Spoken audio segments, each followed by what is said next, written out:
Итак, всем привет, ребята! Мы сегодня посмотрим, что же будет, если кинуть в стиральную машину только вертикалку.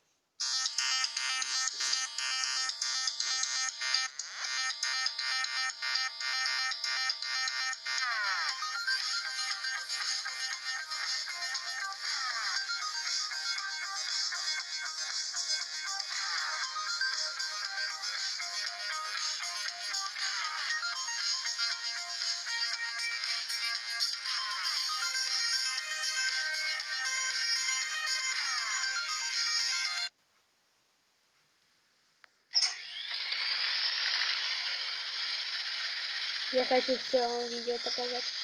Это самое прикольное.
Теперь точно конец машинки.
Вот такое вот видео, ребята. С вами был я, Ерик Майнкрафтер. Всем удачи и всем пока.